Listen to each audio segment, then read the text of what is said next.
Таджикские мигранты, находящиеся в ВВС под Санкт-Петербургом, просят о помощи. Власти Узбекистана сначала отказали во въезде, а потом впустили сотрудника Комитета по защите журналистов. Умер единственный президент Советского Союза Михаил Горбачев. Талибан объявил день вывода иностранных войск из Афганистана выходным.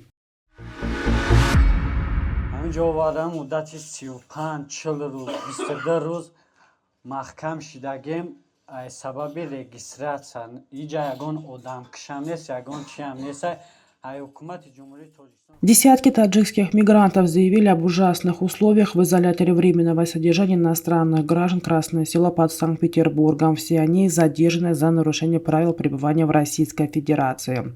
Таджикские мигранты в отправленном в адрес радио Зоди 29 августа видеообращении рассказывают, что более месяца содержатся в невыносимых условиях в ВВС Красное Село.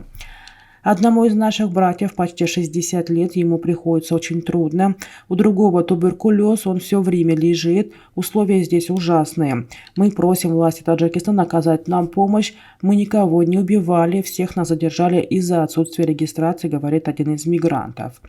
В ВВС Красное Село в настоящее время содержится около 50 мигрантов из Таджикистана. Местные власти говорят, что у задержанных нет ни регистрации, ни разрешения на работу, поэтому они будут депортированы на родину.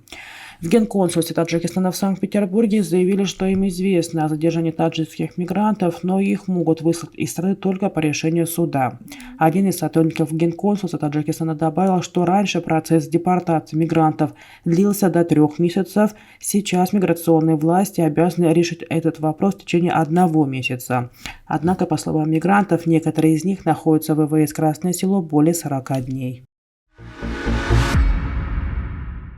Иммиграционные власти Узбекистана утром во вторник отказали во въезде координатору программы по Европе и Центральной Азии неправительственной организации Комитет по защите журналистов Гульнозе Саид, заявив, что иммиграционная система показала, что ей не разрешен въезд в страну. Об этом базирующаяся в Нью-Йорке организация сообщила 30 августа на своем сайте.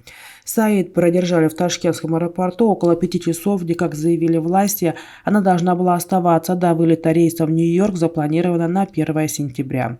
Вечером же во вторник ее допустили в Узбекистан, сообщает СПД. Власти не объяснили причину первоначального отказа.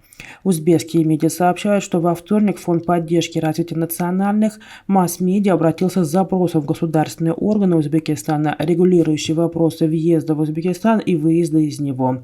По полученным данным, инцидент был исчерпан, и Гульноза Саид получила разрешение на въезд, заявили в фонде. В Московской центральной клинической больнице на 92-м году жизни скончался бывший президент СССР Михаил Горбачев. Как сообщили в ЦКБ, он умер во вторник после тяжелой продолжительной болезни.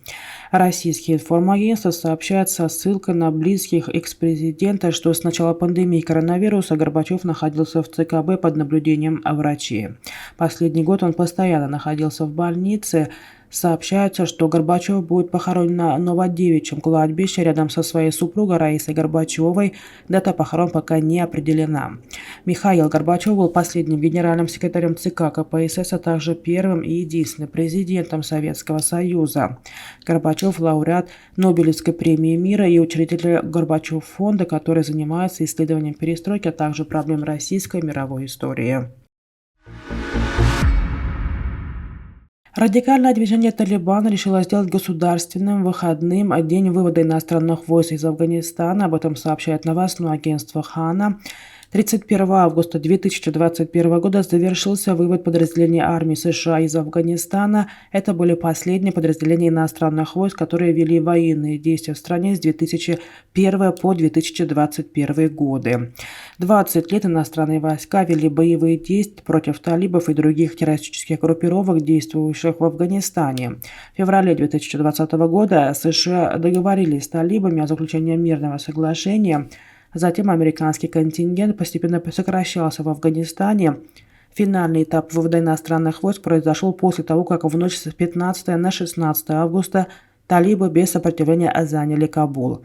16 августа иностранные военные проводили эвакуации иностранных граждан и афганцев, которые сотрудничали с иностранцами в период с 2001 по 2021 годы самолетами через аэропорт Кабула.